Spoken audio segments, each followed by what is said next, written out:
Hey everyone, welcome to Law Moms Out Loud. I am Kate Lincoln Goldfinch, and this podcast exists to help lawyer moms grow as lawyers and moms and as people.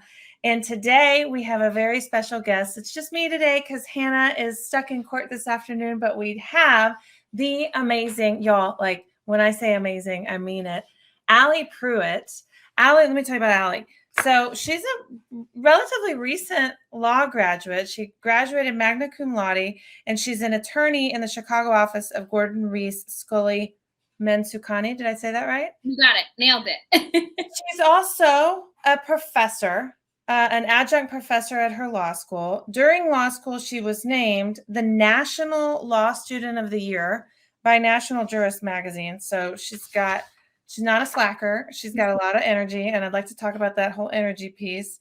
And a couple of years ago, she founded a nonprofit called the Impact Project. So we're going to hear all about that. So, Ally, you're just like busy, lazy. Yes, busy is my middle name. I've always sort of liked to have my hands in lots of pots. But the thing I always say to my students, to colleagues of mine, to everybody is the one thing I'm probably the most proud of everything that I do, of everything that I've been involved in. I assure you that I've done nothing that I'm not 110% passionate about. And I'm sure we'll delve into sort of how we got to this, phase in my life and all of this stuff. But, that's my advice to the younger generation is, if you're passionate about something, go after it. You can do more than one thing. I think so often, especially being a woman in this field, you're sort of limited to what you should do. And if you want to be great at something, it should just be one thing. And I've never believed that. It was instilled in me by my very own mother. And so here we are, hands in lots of pots, but couldn't be happier and thriving in practice and really enjoying it. Man, I really agree with you, Ally. I go back to my law school a lot. I went to the University of Texas 15 years ago now. And I do a lot of talking to law students and college students about like what this whole business of finding your way in life. And I was one of the lucky ones where in law school, I knew social justice was the driving force for me, was then, still is. And I went to law school and I tried various internships, which is one of the great things about law schools. And in particular, the University of Texas has tons of clinical options. And so I took the immigration clinic because I wanted to practice my Spanish and I heard it was good. It was like that was the extent of my inquiry at that point. And my first assignment as a law student attorney was to go to this detention center and to do an intake with a family of asylum seekers. They were from Iraq. They were Chaldean Christians, and they were being detained with their little 5-month-old baby. And they had prison uniforms on. The baby had a little prison onesie on. Her mom asked me if I could sneak her out and take care of her until they could get out of this detention center. And it was like in that moment, I became an immigration lawyer, because it was like, this is the thing that I care enough about that I'm willing to spend the rest of my career fighting for this, because I didn't know. I thought America was this, land of opportunity and the Statue of Liberty and all of these things that, those of us who are not in the world of immigration may not, it wasn't in the news as much at that point. And so I followed my passion, like you said, and just put one foot in front of the other. Had no idea how I was going to make a career out of this thing, because when you're in law school, it's like, you go big law or you do this, like, you think that there's like 4 buckets of options, Yep. as a lawyer. And my big thing now, looking back and seeing what all my colleagues and my friends have done, is that the truth is there's like thousands, if not millions of buckets. And the key is what you said. Is figuring out what to like makes you just feel so like full of emotion about something, and then just do that and you're going to figure out a way to make enough money at it, for your life. Yeah. I've always said, if you love what you do, you will never work a day in your life. And so that has to be the goal. I have my students now as an adjunct professor, before they even step foot in class on the very first day, they have to write. I taught first semester students this last semester in the fall here, and they had to write an essay titled "Why Law School?"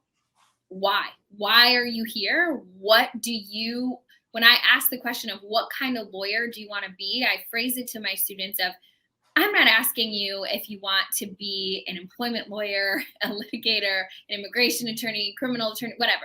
I'm asking you, who are you as a person? And how is that going to shape who you are as a lawyer? Because the best lawyers, in my opinion, are those that are true to themselves, and that are passionate about what they do, because then you will work harder, you will fight, more, you will advocate more fiercely for your clients or whatever that you're doing. It'll come easier to you because you care about it. And so I really have students reflect on that in that very first class. And the reason being, I say this is, it wasn't an assignment while I was in school, but I got this advice from now a lifelong mentor of mine who told me to do that. And as a first generation law student who I felt like a chicken with my head cut off throughout this entire process. I tell my students all the time, if you could fail the LSAT, I did. I scored very low on it. No one told me how important it was. No one told me, that it's the crux of getting into law school. So I took it. I signed up so late. I had to go up to Janesville, Wisconsin, about 45 minutes outside of my hometown to take it.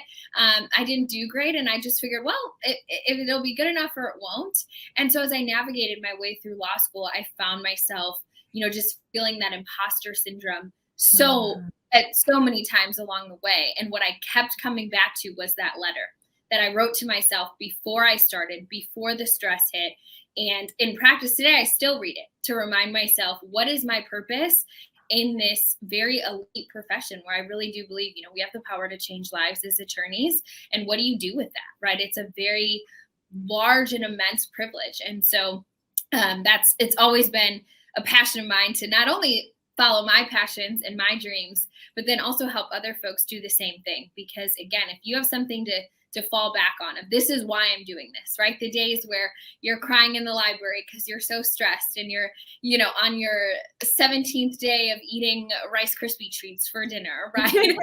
All of these things, and you're trying to make it through, never forget that why, because that why has to be the driving force from now until, your practice is done. And so, I believe that through and through. And it's just so cool when I hear other women who have found their passions and, have found the way to implement that into their day-to-day practice. It just is so impressive and so motivating. I think it's so cool that you do that exercise with your students as a law professor. I mean, because just them having to write a paper and go through that, probably many of them haven't even asked themselves the question. It was just the next thing. And sure, law school sounds good. And it's so easy to lose yourself in law school. Man, I mean, it's really difficult not to lose yourself. Because there's all these things pulling at you and it's competitive. And I don't know. And people watching this who haven't gone to law school, you might not know about the phenomenon of law school being a lot like a middle school. It's like it's a bunch of slightly more mature middle schoolers, but like everybody is that, the cafeteria table, like who do you sit with? Think of like Mean Girls, right? Like, do you get to sit at this table or this table? That is, a lot of what it's like. Mm-hmm. Yeah, like who am I? What matters to me? Am I going to go to big law? Am I chasing the money? Am I just going to make enough money to pay off my student loans and then I'm going to do, public interest? Or it's like just the swirl. It's insanity. And so this practice of just it's an assignment. You got to sit down and write down why you're here and think about it and be thoughtful and do a good enough job that you're willing to turn it in as a law school assignment. It's like, so powerful and important. Yeah. And I made it a point too, especially with some of these letters, right? I say, write it to yourself, right? Dear Ally, dear, whomever you are, write it to yourself because you are going to read this. And so for a lot of students, I asked questions, right? In their feedback of, well, why this, right? Where does this stem from? And I really, really want you to reflect on that because again, you're going to find yourself between a rock and a hard place and feeling like you don't know where to turn on multiple occasions, right? Unfortunately, that is what law school is. And so when you hit those points, you have to have something. And I think that's, the thing about law school as well is it's a high level program, right? And we know that, right? It's a graduate program, but it's not guaranteed that someone is going to pick you up out of the trenches and get you to the finish line. And so when you have to do that for yourself, and find a way to remind yourself of your why and not get caught up in, these cases from, the courts in England, right? And you're looking up, what do these words even mean? And this is not what I thought this was going to be. That's always what would get me over the hump. And also just practical experience. Like you mentioned, you were in a clinic, so was I. And that also reminded me, right? This is what I'm, here to do. And that also, can help students really get over the hump. And I think that applies to anything in life, right? Not just law school, but whatever it is that you're doing, or if you're at a place in life where you don't know, right? Write a letter to yourself of what is my passion? Because I really think that is what will propel you forward. And I always say, if you do what you're passionate about, I assure you the money will come, because you're going to love what you do, and just put that effort in, and that's what'll lead you there. Yeah, I think that's a really good point that you make, Ally, that people are sort of naturally lost in law school because they're in this, big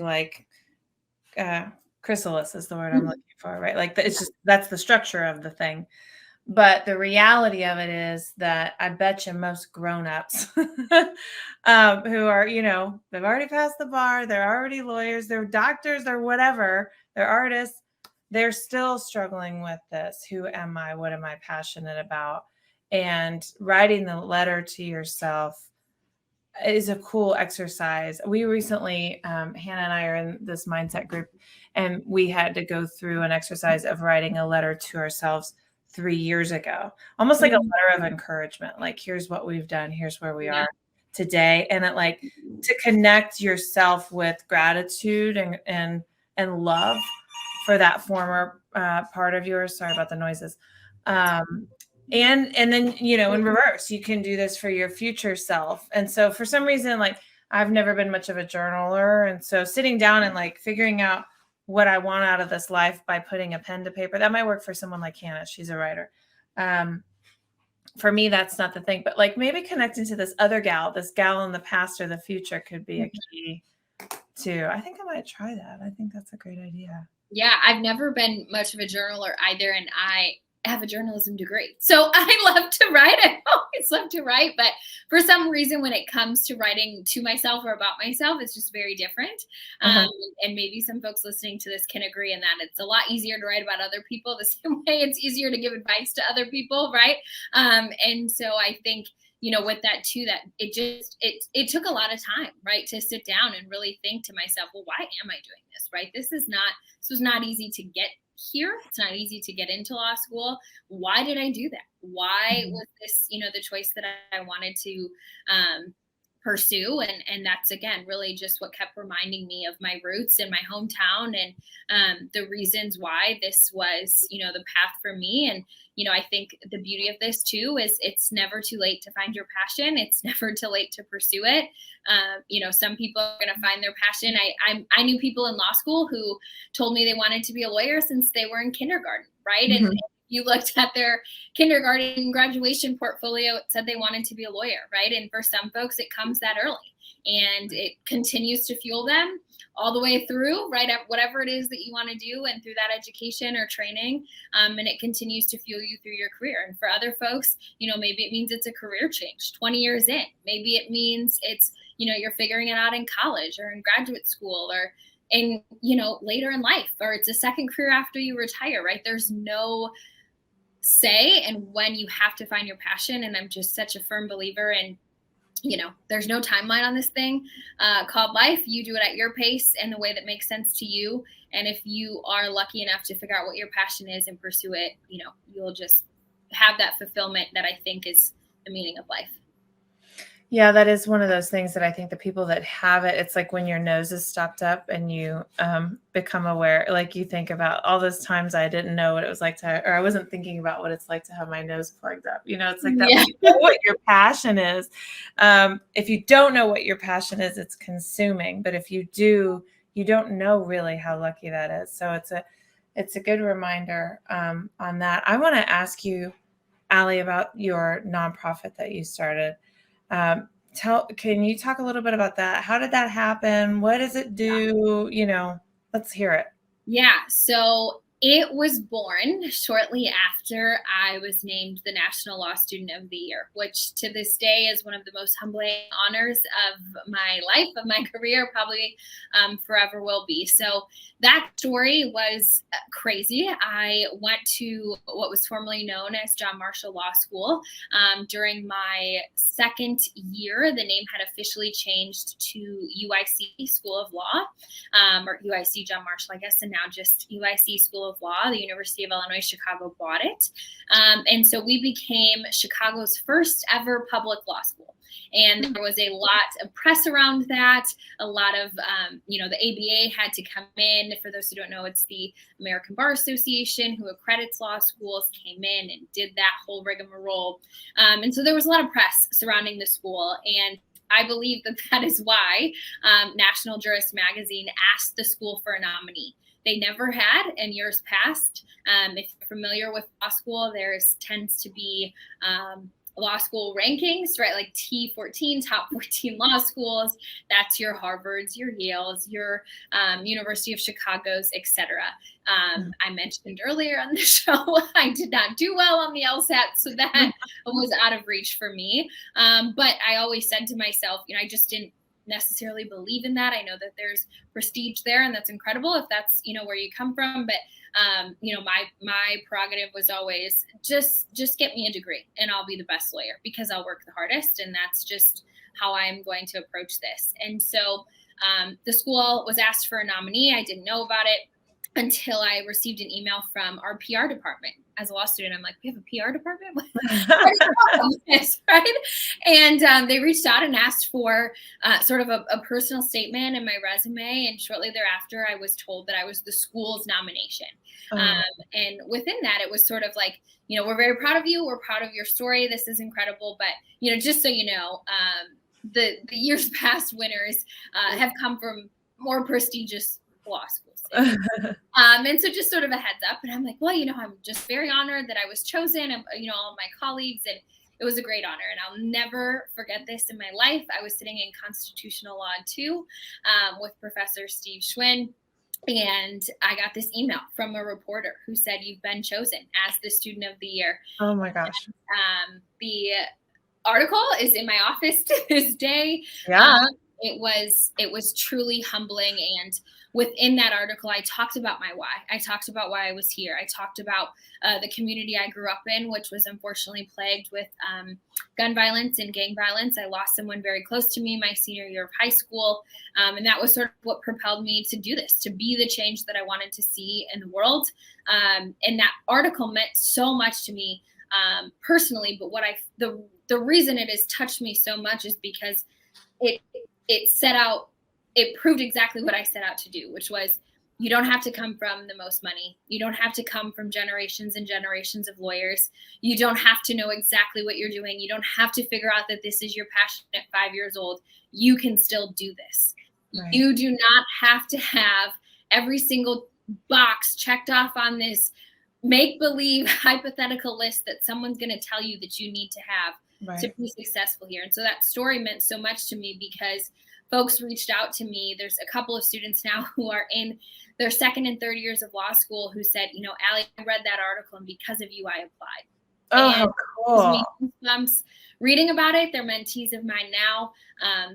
But that's what that article meant to me. I had never opened up about my story in the way that I did in that article. I never felt like, my upbringing, my background. I come from a 2-parent household, but unfortunately just a 1 parent income. My dad's been on disability and very ill since I was a very young girl, which came with a whole host of things growing up.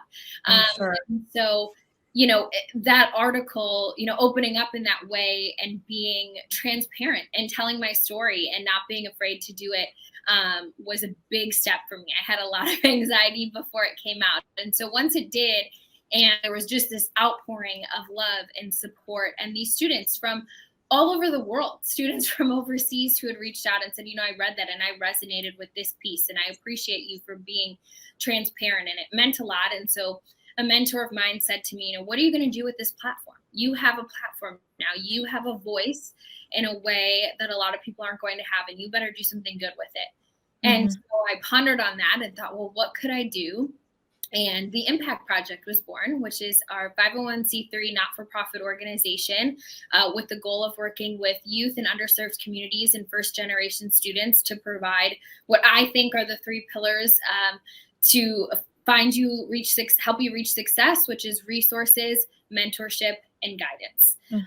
And to come up with those three pillars and the resources we were willing to provide, I talked to hundreds of people. I talked to people I grew up with. I talked to people I worked with, went to school with at the undergraduate and law school level. I talked to clients of mine. I spent a year interning at the Cook County Public Defender's Office on the Homicide Task Force. I talked to them and their families about what resources do you wish that you had in your community growing up, or what do you wish for your children or your grandchildren?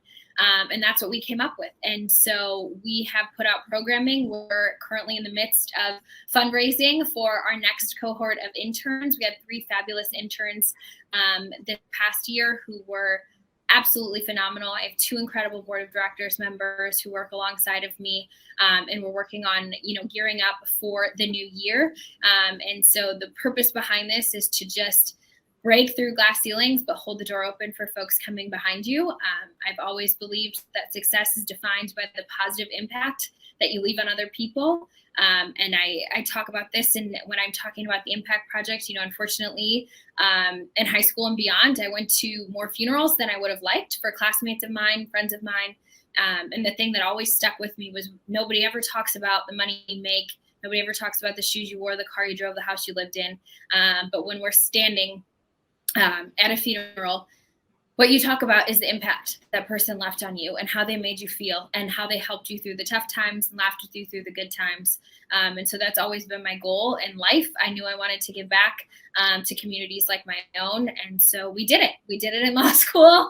And it is incredible that it's continued to flourish. I'm grateful my firm helped sponsor our organization, and 100% of our proceeds go right back to the community in scholarship form for students to do whatever they see fit with that. That was another thing of mine was, you don't know until you are struggling through law school. I worked part-time, went to law school full-time. They told me that was a silly idea, but I had no choice. And so when we give out scholarships, you use that how you see fit for childcare, for groceries, for your books, for part of your tuition, for gas money to get to class, whatever it is that is going to help you. That's what we wanted to go for. So it was born. It is my baby. It's something I'm incredibly proud of, and we hope to continue to grow it with support from the community. Well, I'm sure you will. I mean, just look at you and your energy. That's amazing. And I bet that what you find is that most of these kiddos that you're serving in the Impact Project are needing exactly what we've been talking about this whole show.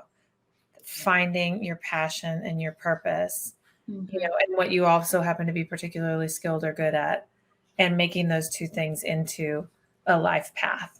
That starts Exactly. really young, and I'm sure all of us have that one mentor, that one person who helped us at least see our own skill or find our own passion really early on. So that's great. That's great that you've done that. Thank you. Congratulations. Thank you so much. Yeah, it's to echo what you said. I think the biggest thing in life is finding your passion and shedding light on the ample opportunities that are out there.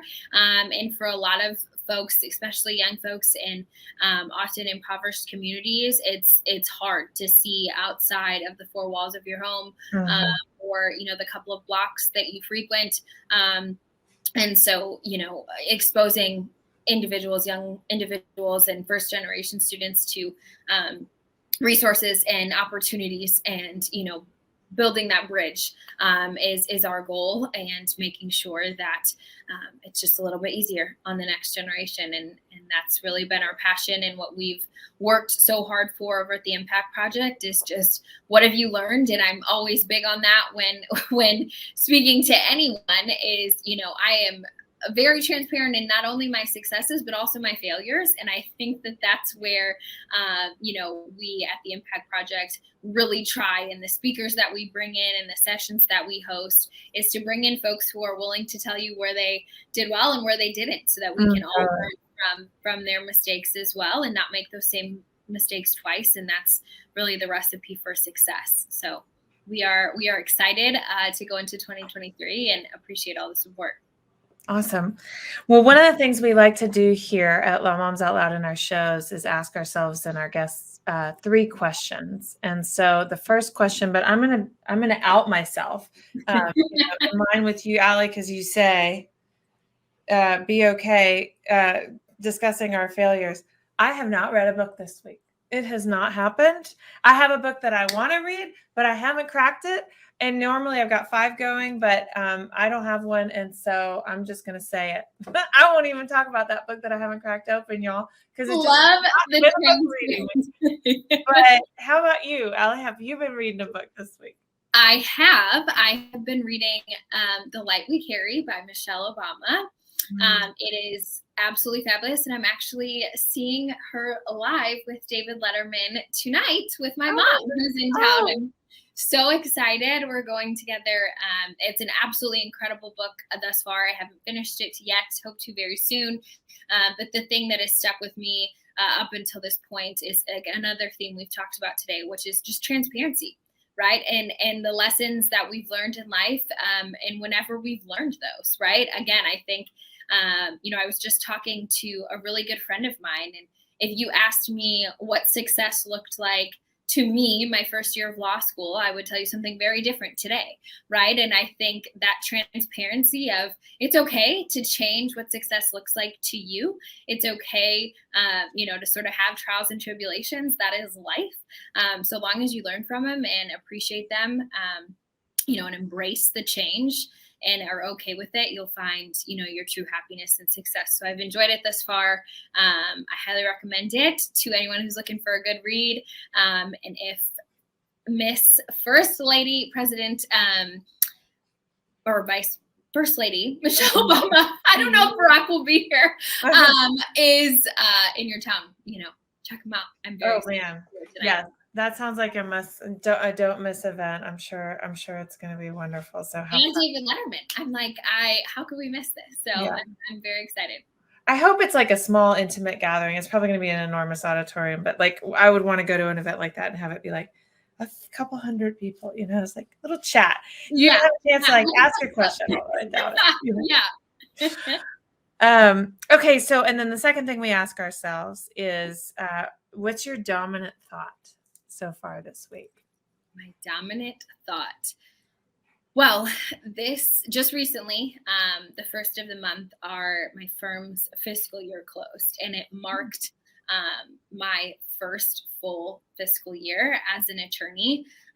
And so my dominant thought this week has been something that I've been very conscious about since passing the bar just over a year ago, which was taking the time to be proud of what I've accomplished and not so focused on what the next goal is. I think, throughout my entire life and especially through my educational endeavors. So I, unfortunately, due to familial circumstances and financial circumstances in college, I graduated in 3 years instead of 4. And it was a last minute decision. It was this or, figure it out. And so I did it. And then I went right to law school and I did law school. And it was always just what's next, right? Yeah. Even after being awarded with the National Law Student of the Year, it was, well, what's next? And then it was the Impact Project. And then it was graduation. And it was always something. And how could I be better? And what are my goals? And what I've really, really been focused on in the last year, and especially just now that I've had a second to breathe, this fiscal year is closed, is just be proud.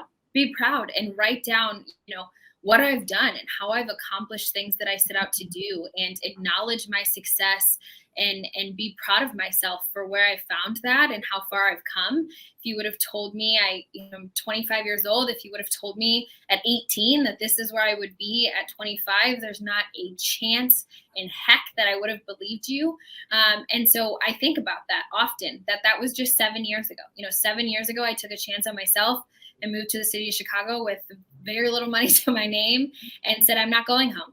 I don't know what I'm going to do. I don't know how I'm going to make this work, but I'm going to do it. And I did it. And I've been practicing at a national law firm for a full year. And so my dominant thought has really been, and I encourage you all listening to do this, is take a second to breathe, take a second to congratulate yourself, take a second to focus on how far you've come, and then gear up on what are your next goals and how do you accomplish those.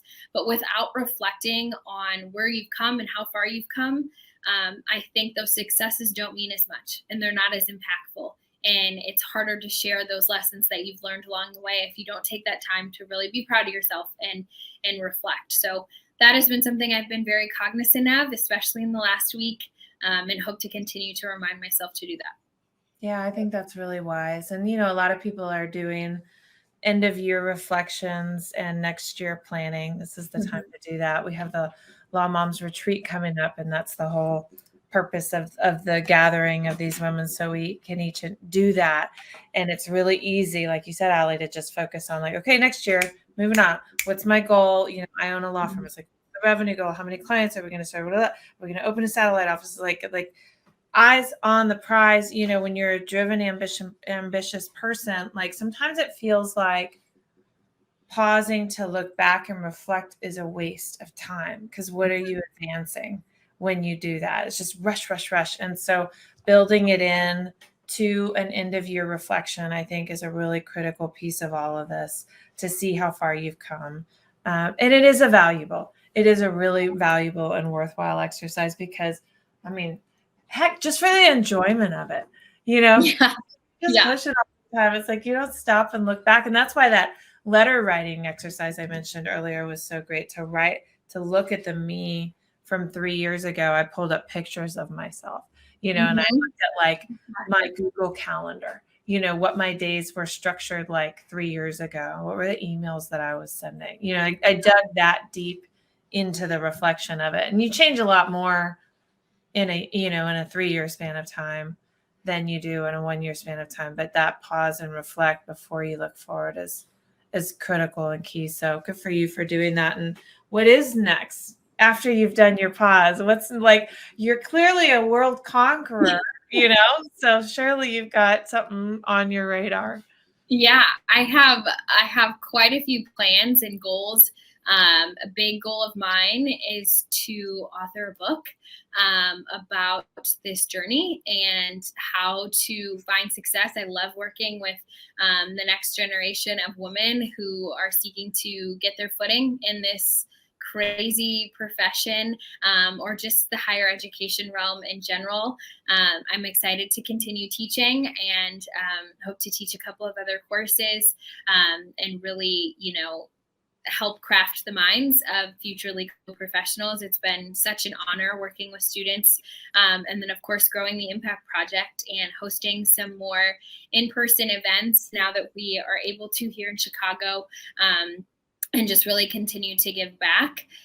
So I think that that's always, those are some of my goals. But something I always say to this, and it's been my goal really in the last 4 years, is just be 1% better every day. And if you can be 1% better every day, no matter what it is that you're doing, that skill is transferable and will lead you to a lifelong, just journey of success and happiness. So every time that I sit down at the end of the year and focus on my next year's goals, I always write stuff like that down. And goals as far as to just balance and finding that work-life balance and finding ways to integrate things that make you money and make you happiness and do both. And really focusing on what it is that is success to you. But overall, the best way I think to have a successful year and a successful life is to just be 1% better. Just do one thing every day that makes you a little bit better, and that's what will lead to an ultimately successful year.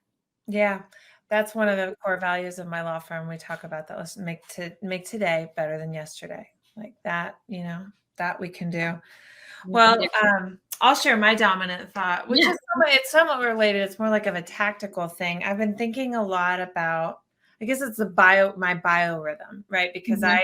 um, I give it my all every day. I really do live by that. Like, wake up, sometimes I'm just like, the level of output I got to do in one day is a little boggling. A little boggling.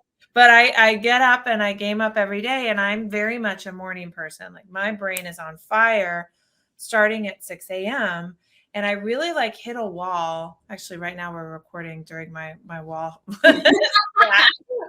In like mid-afternoon, and my brain just like it's not there in terms of creativity, like creative thinking and decision making, because I just use it up throughout the day. And I've been really working with it. Like I've tried different habit patterns and eating. I try like, okay, if I'm not a breakfast person, but if I do oatmeal and then a Yeah. protein, so like what is this like I need to nourish my body in a different way. And this week I had an epiphany, which probably will sound very simple to some people, but when you're in your own life, whatever, you got the perspective that you have. Yep. It was like, why am I getting up if my mind's going the minute I wake up at 6 a.m.? Why am I getting up and spending an hour exercising in the morning? Well, the reason I exercise in the morning is because I don't do it in the morning. I don't like to do it later in the day. But now, like, I have a real legit reason to sit down at my desk and do my work and focus right when I get up, and actually exercise at the end of the day when my brain is tired, but my body's not quite tired. And so this is like it's a trial I'm in. I mean, I will report back, but I kind of think maybe I found the key, and I'll say because I like this. the Yeah. output I have between 6 a.m. and 8 a.m. when the world is quiet, Yeah. and as long as I work out, that's going to be the key. If I can actually make myself work out in the afternoons, this will be a winner chicken dinner, but we'll see. I love that. Yeah, I am the same way where I've always felt like if I don't work out in the morning, it's not going to get done. I've done all of the tricks, the trainer, everything to try to just really focus and, work on my physical health as well. And, but I do feel that same way every day at around 3 o'clock, give or take. You hit this wall and I have to go get some fresh air, get a cup of coffee or tea and sit back down and try to focus for the last few hours of a work day. So report back, please, because I'm very curious if this is, something to give a go. I love that. Yeah, so I think it's going to work, and I'll recognize that as a person who makes my own schedule for the most part. I have the ability to do this, and so I know that a lot of people don't, and it's just hard to fit it all in. We got to take care of ourselves and take care of our minds and take care of our families and do a good job at work and figure out a schedule that serves everybody, and that's like a legit challenge in life. And so for the people who are feeling challenged with that, try not to give yourselves a hard time. Like this is sometimes feels like there's not enough hours in the day, right? business. Yeah. Okay. So, and then our final thing that we like to ask ourselves, and this is fun to just, like reflect, make yourself feel a little bit better, is a gold star. And typically we choose a gold star in the category of being a lawyer, or being a mom, or being a person. And I don't know, you probably don't have kids. Is that accurate? I do not yet. Yeah. Yes. And you can pick another category. Where are you gathering your gold stars right now, Ally? Yeah, I feel like my gold star as of recent, something that I would, pat myself on the back for, that I've been very actively trying to do, is avoiding the burnout. And that is not easy all the time, but I've tried to make, especially in the last month, conscious decisions to do my very best for even just 10-15 minutes to just unplug. I am very, very guilty of being that person who's always plugged in, always checking email, always responding to something, always thinking about something. And I found, especially with my Christmas decor up and everything and Christmas tree, that sometimes it's just, very beneficial for me to just sit down and unplug and not be on my phone and engaging in emails and always doing the next thing. And so especially around the holidays where family time is incredibly important to me, and again balancing personal life and a professional life is something that is incredibly difficult. And oftentimes I feel like as women there's sort of an imposter syndrome. I was just talking to someone who sort of said, I feel like if I'm not doing something all the time or responding to something, that people just think I'm at home with my family twiddling my thumbs, and that's not at all the case. And so I've just been more conscious about that, even just 10 minutes a day, where that is not what I do. And so I did that over Thanksgiving, where I just did not respond to anything for the day, and it really just sort of rejuvenated me, going into the work week, and just being able to take that Thanksgiving holiday off, and not focusing so much on that, and plan to sort of do that same thing as we head into the last couple weeks of the year. So that would be my gold star. My pat on the back is just sort of that balance that I feel like we all try to play, as we just discussed, and getting better at that every day. Yeah, good for you, Ally. I mean, my husband and I recently went on a couples retreat together, and we did, like a digital detox. Like we left our phones, left our smartwatches in the hotel room. We went and we actually read a book to each other. Like we had one book and we were reading it out loud to each other. Like it was, I don't know, 1750 or something. Yeah. And I'm not going to lie, it was an exercise for me, because I was very much like, well, what's going on? Is someone messaging me? Like, slow down. We are really, really programmed to just have 1,000 things going all at once, and it feels like something's wrong. And I would say my gold star is, in alignment with yours, because I've had my dad and my stepmom visiting me this weekend, and people come in, and it also happens to be just a really busy time at my law firm, just stuff going on. Mm-hmm. And I know what's important in life. Like what's important in life are the people that we love, and the people that we choose, and the people that matter, and all this other stuff. Yeah, it serves us, but it's like, I don't forget that this is what matters. But it's tempting when you have family in town and a ton of stuff going on to just be like, I'm sorry, I can't, whatever it is that you want to do, I got to focus on this other thing. But I've been really cognizant of carving out time and space for my parents while they're here. And like today, we're recording the show on a Monday. I don't know when it's airing, but Monday morning, I left and went to brunch with my dad, and set my phone down and checked it. I don't know, maybe only 5 times. But focused on my dad and had this, good deep conversation with him on a Monday morning. And so I told y'all we give ourselves little gold stars. And I know for a lot of people listening, they're gonna be like, oh, congratulations. You went out for brunch and didn't only check your phone 5 times. But for me, it feels like I was intentional about it. And we came home and my dad said, that was a really nice visit. And I was like, yeah, it was good. That's so awesome. I think you hit the nail on the head though, intentional, right? Like when we are intentional with our time, I found there is, even when it doesn't feel like there's time to do it all, and the checklist, right? The to-do list is always ongoing, with all that you have in your life, all the responsibilities, right? But when you're intentional with your time, I just feel like you get the most out of everything. And I felt, very similar when I was home, visiting my family. So my grandpa is 96 years old and doesn't understand, right, the hustle and bustle. He was a mailman for his entire career, and just, doesn't understand the phones and the, email on your phone, and texting is beyond him. And he always is reminding me of, like you mentioned, what's important in life and what's going to carry you to the finish line, and who's going to carry you to the finish line. And so just being intentional with that time, especially as we approach the holiday season, again, is just something I'm trying to be cognizant of. And like you said, it seems so silly to maybe many folks, of just 10-15 minutes or a brunch or something without being completely plugged in. But it is a big deal for me, and for, I'm sure, a lot of people out there, to just be intentional about our time and those we spend it with, and making the most of this balance, and being good at it and doing our best. So, hearing you talk about your 96-year-old grandpa makes me think, so I am going to be able to talk about a book today. See, not a total failure. This is a book I've already talked about on the show, Starry Messenger by Neil deGrasse Tyson, Cosmic Perspectives on Civilization. He does in this book what I love, which is like a historical perspective over time of looking at how wild we humans are.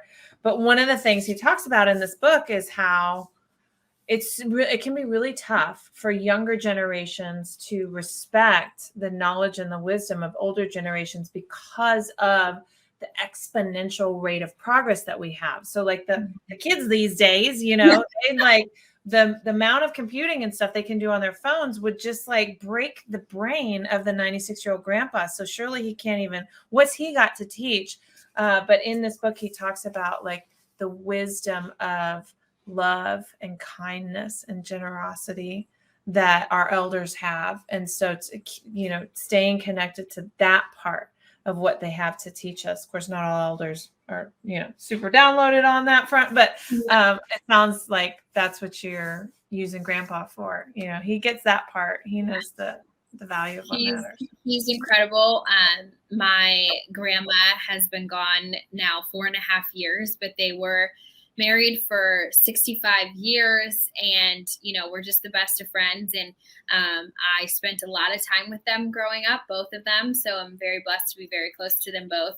And that's something that they both instilled in me, and I try to keep in mind as I navigate a very busy life. And like we mentioned at the very beginning of the show, having my hands in lots of pots and following my passions and trying to make time for, having my personal life and relationships and friendships and family and all of these other things, and having a successful career. But at the end of the day, what I always go back to is something that my grandparents taught me, which is, live in the moment and surround yourself with people you love and those who love you back, because that's what, again, is really going to carry you to the finish line. And, my grandparents had 5 kids and, lived through the Depression and all kinds of things, right? Things that, as we go through all of these stages of life too, he and my grandma both had been through something similar, right? Even if it wasn't exactly on par to what is happening in present day.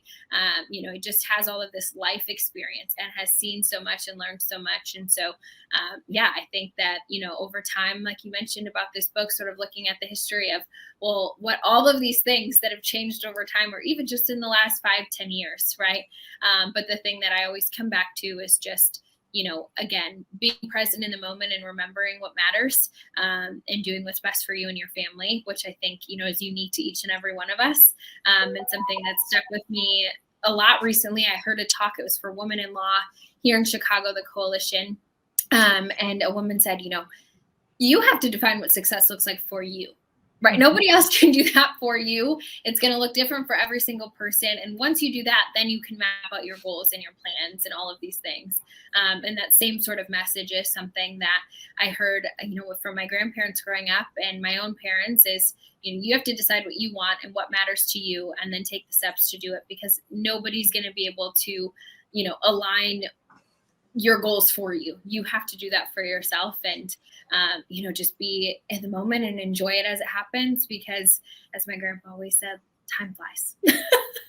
It's easy to skip over stuff like that, Ally, and just be like, yeah, live in the moment, be around the people that you love.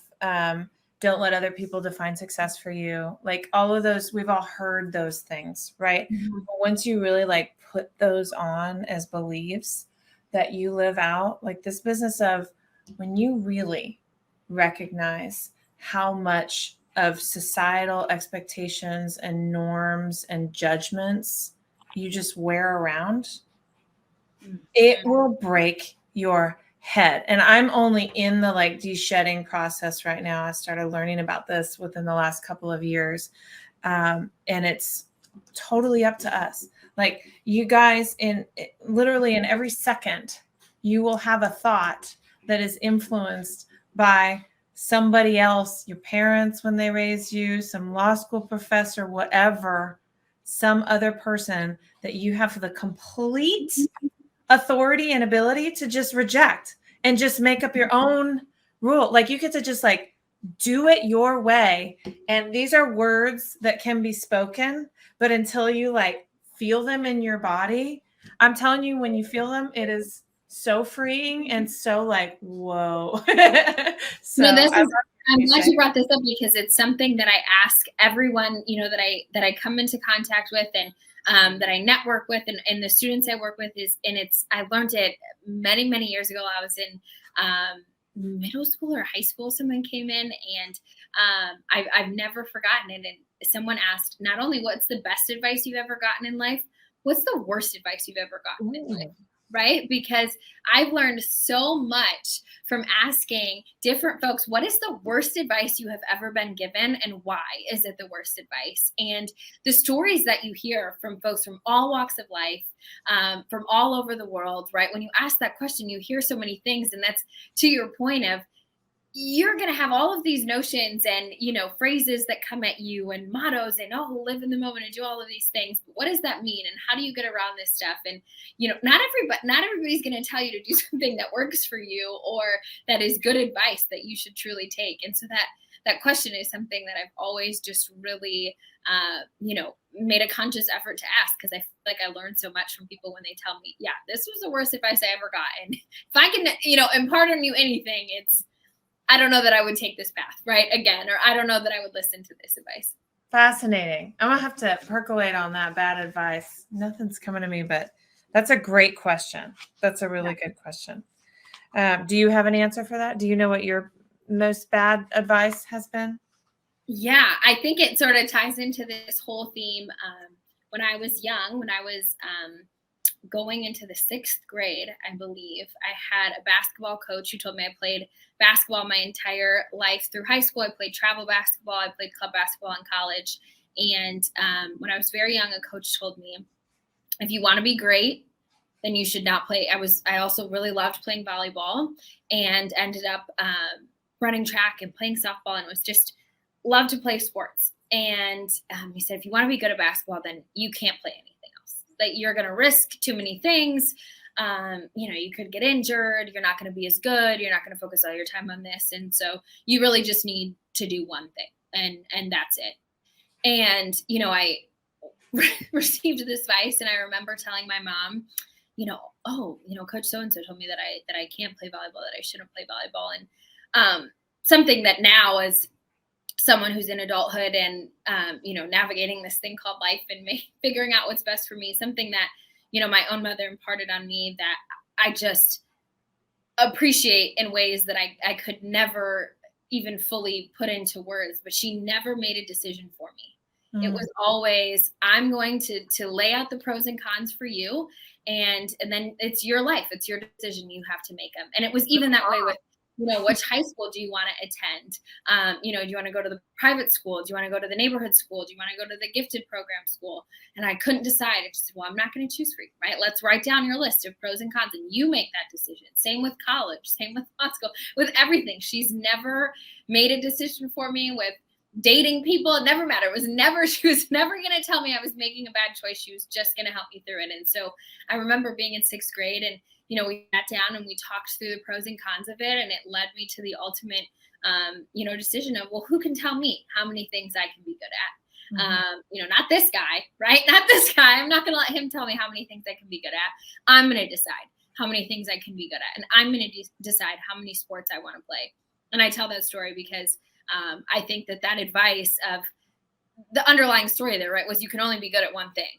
And that is the only, your only option.